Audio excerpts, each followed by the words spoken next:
This is MSG Mic'd Up with the latest news and stories from across the Joint Base.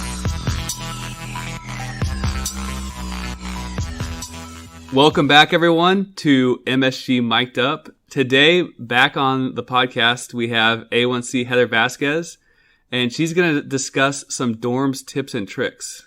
So, Heather, first off, a few questions about yourself. How long have you been in the Air Force? A little over a year now. All right. And you work in the flight kitchen. Yes, sir, I do. Was it one of your choices that you were looking for when you were coming in? Not necessarily. Services definitely picked me. How have you liked it so far? I love it. I'm such a people person, so the whole customer service interaction works for me. I think I'm doing good at it. Cool. So today, you're here to talk about some dorm tips and tricks that you put together. Because right now, all the airmen in the dorms at JB MDL are on BAS Type 2, which is the most BAS that you can get, because Halverson Hall is down for renovation. Yes. How's it gone so far? I didn't see too much of a change because I wasn't in very long. Oh, right. Until we started getting the BAS Type 2. So it's kind of been my normal paycheck since I've joined. So I should be in for a little awakening when it goes away. Okay. But leading up to getting the BAS Type 2 and Halverson Hall closing down, we definitely did get a few briefings, the airmen saying, don't go buy new cars or do anything crazy with your money because it's going to go away. So there was that kind of like skepticism for the airmen to make sure they use it for what it's for. There was some concern. Yes. So have you all been able to figure out how to cook your own food and do things like that, or do you think most airmen are eating fast food? I think there's definitely, I wouldn't say half and half, but there's definitely a large group of airmen who have depended on fast food or picking up fast food for the week and just keeping it in the fridge. Because not every dorm has a kitchen shared. Some of the dorms have their own kitchen that roommates share. Some of them have no kitchen, and then some have one that the whole dorm shares. So It's a hit or miss. It's a little hard. Some airmen go back and forth from their dorm to another to cook or use a friend's kitchen. So that's kind of helpful. And then some just have to do microwave meals every night. So yeah. Okay, well, it should be exciting when Halverson Hall opens back up. I know we're going to Food 2.0. Food 2.0, right. Food 2.0. And so there should be some pretty awesome options in there for different. airmen when it opens back up. Yes. So you put together a list of tips and tricks. So what's the first item on your list? So the first item was kind of going off of what we just spoke about, cooking in the dorms, meal prepping. Meal prepping has been a big one for me. So considering we do share a kitchen in my dorm and a lot of people try to use it, you try to use it as quick and efficiently as possible so you don't take up too much time or use too much of the oven before someone can, because people have the same schedules and some people need to get in and out. So meal prepping is a big one for me. And sheet pan meal. Sheet pan meal is just take a sheet pan, throw all kinds of things that you need on there all at once, cook it in the oven, and it gets a large amount of food cooked in a quick amount of time. And then you can just place it into reusable containers that you can use and wash at the end of the week every week. So that has been a huge money/time saver for me. Sheet pan meal, I've never heard of this, but it's a great idea. I don't think it's a term, but that's what I call it. It's a great way to describe it. So what are some things that you would put into it? Or what type of items? So just big rectangular sheet pan, as big as you need it. I usually put like 4 chicken breasts on there and put them in the middle, oil them up, season them up however you want. Vegetables on one side or vegetables on both sides. That's usually how I do it. And then put oil, saute them, however you want to season them, and then put them in the oven and it all cooks at once. What's the temperature and for how long? So 350 is usually what I do because it's safer for both of them. And then if you want to take it out halfway, take the vegetables out if they're getting too cooked or too soft, and then pop the chicken back in for as much longer as it needs to be till it temps out at a good temperature. That's usually a safer way to do it. What's the temperature for chicken? 165. Okay. 165. That was funny because you were describing it in detail, and I realized that you're flight kitchen, so you know all these things. Yes, I know this. This is my job. Oh, yeah. Okay, awesome. Now, what's your favorite seasoning to put on it? On the chicken? Because sometimes if you go to the seasoning rack, it could be overwhelming because there's so many. It is overwhelming. So a safe one for me, I don't know, kind of it's weird. It reminds me of home. I would definitely use onion powder, garlic powder, salt, pepper, and cumin a lot. Okay. I don't tend to change it up much, unfortunately. But yeah, so that's my go-to for the chicken. Nice. It gives it a little bit of something. Okay, cool. Have you ever tried a slow cooker? No.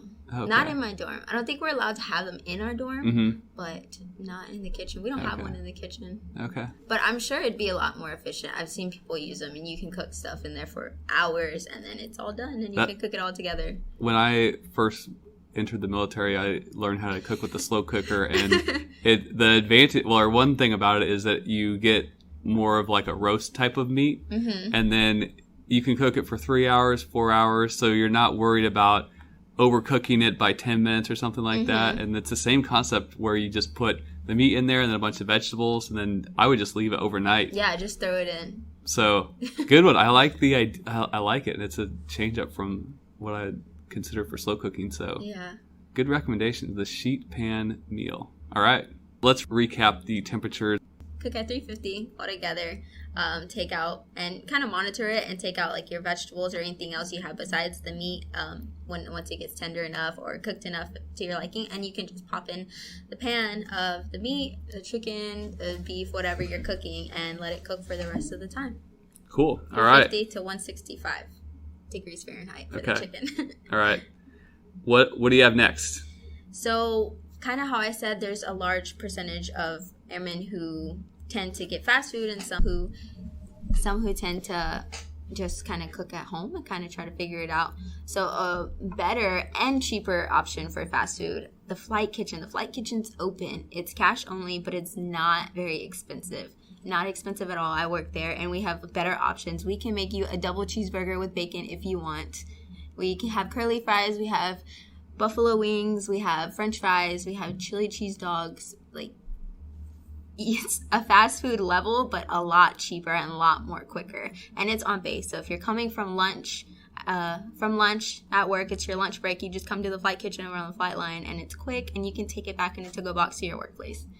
So it's definitely an unhealthy option, but if you need your double cheeseburger once a week, it's definitely cheaper. Do you have healthy options there? We do. So we have kind of the same type of meals we would make at Halverson Hall, just on a smaller scale because we are a smaller facility. We have our healthier options. We have our regular baked chicken daily. We have our steamed rice or other kinds of rice, our vegetables. So you have a healthier option, and you have your quick fix if you need it. All right. I love it. Marketing for the flight kitchen. Yes. Nice. Okay. Next up, what do you got? Also, so a lot of things this is one that tends to get me kind of on a weekly basis. Starbucks, Dunkin' Donuts, the coffee in the morning, the coffee runs at work. Anytime someone says, we're making a Starbucks run or a Dunkin' run, I'm quick to raise my hand and hand over my money for them to give me a Starbucks drink. But something that I have kind of discipline myself into doing, get a coffee maker in your dorm. It's an investment. It's a long-term investment, but it is a lifesaver. In the morning, you can just pop your coffee in, put it in a to-go cup, and take it to work. It is a lifesaver. Buy a creamer at the shop or at the BX, and it'll save you a ton of money. And it is not much different, and it'll do its job.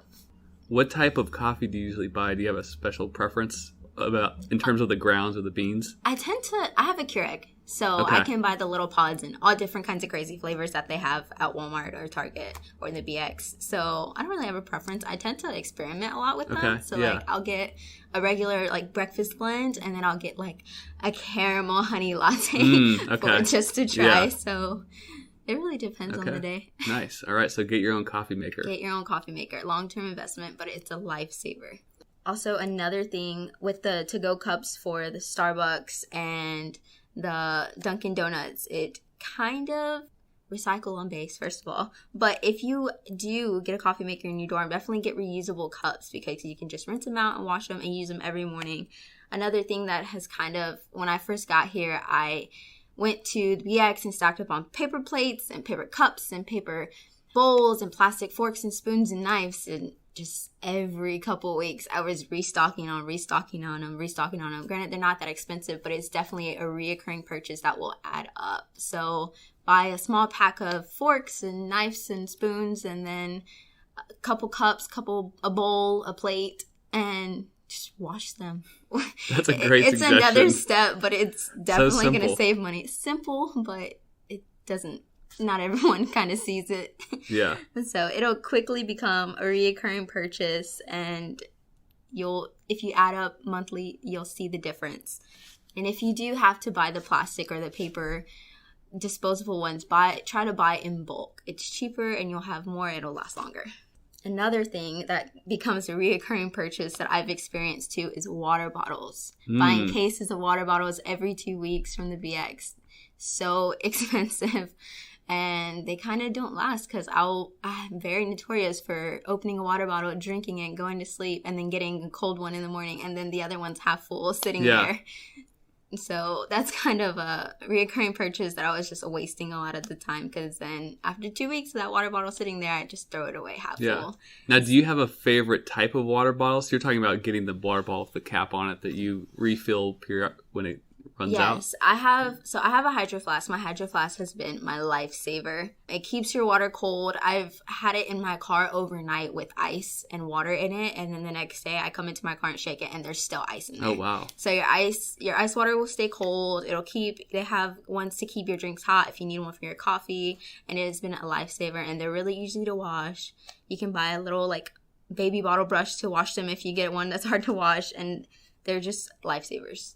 This is a recommendation I need to take, because I'm also guilty of buying water bottles and then not refill. I could just drink more water if I had a water bottle that I carried with me. Mm-hmm.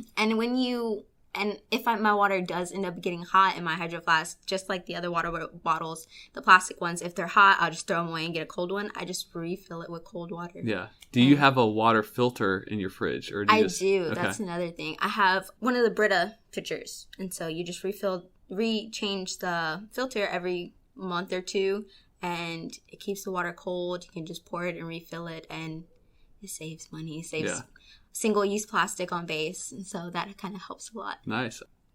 What do you have next? Next, I have dorm dinners. So dorm dinners happen once a month in dorm 2424, the day room. The chapel puts it on. It's full of food, full of people, completely free, good food. So come out to the dorm dinners. They're once a month, I believe, third Thursday every month. And just take advantage of them catering to the airmen in the dorms, because I think it's well deserved and it is definitely appreciated. The chapel puts it on. They do an amazing job. Dorms, I have been out there a couple times, and it is always excellent food. There's always a ton of people and always such good food. And there's always food left over. They'll be more than happy for you to take a container back to your room with food left over. Nice. Okay. Also, the Red Cross on base over on Fort Dix, every Tuesday has free food and snacks that you can go and take advantage of too. Where's that at? The Red Cross building over on Fort Dix. Okay. And how do you usually get there? Drive your car over there? Yeah, I just drive my car over there. It's kind of by Griffith Fieldhouse, a little bit behind it by the swimming pool. All right. I see on your notes also about carpooling. Carpooling. Let's hear about that. A big one. So a lot of the dorm airmen, their job, some of them's job isn't very far from the dorm. Some of them is very far. So if you don't have a car, you're definitely going to have to find a way to work. You're going to have to carpool either way. But if you do have a car, try to carpool a couple of times a week if you can with friends. Use your car one day, use their car one day. Save gas money. Also, if your work isn't very far from your work, try to walk to work a couple of days a week. Try to walk to the gym, because McGuire Fitness Center isn't far from the dorms either. Walk to the gym, walk to work if you can a couple of times a week. Nice. Have you heard about the transportation initiative that we have coming up? Yes. So, not the newest one, but there was one a couple months ago, late last year, that we had. Yeah, so we had a transportation shuttle. We tried it out for a little bit and then realized that we need to do it a little bit differently, but we're planning on rolling out another transportation shuttle service that's going to be free for everyone, free for card holders, and that's coming probably within the next few months. That's awesome. So before the shuttle y'all had late last year, I didn't get a car until late November of last year. So I took advantage of the shuttle and getting to appointments and getting to work and to home while it was going. So it helped me out. Yeah, so that's coming. We're working through the final details, but when that comes out, maybe you won't even need the carpool. You can just try the base shuttle. Yeah, try the base shuttle. Yeah. It's efficient. They can get you from point A to point B. So. All right. Well, anything else? Any final comments or final notes for anyone? I got the Airman's Attic. The Airman's Attic, long loved thing we've had on base, and it is so helpful for clothes, shoes, uniform things, household items. you go there and you cannot know you needed something, but you see it and you now need it. And it is at your disposal. Things aren't expensive. Some things are free. So just go take advantage of the things and the opportunities that they give you on base. Cool. All right, Heather, thank you so much for coming back on. You're the first person to host their own MSG Mic'd Up. So thanks for putting together these notes and sharing your experience with your fellow airmen in the MSG and across the Joint Base. Thank you for having me. And if you're in the MSG and you also have an idea for MSG Mic'd Up, send an email to the MSG CAG and we'll get you scheduled.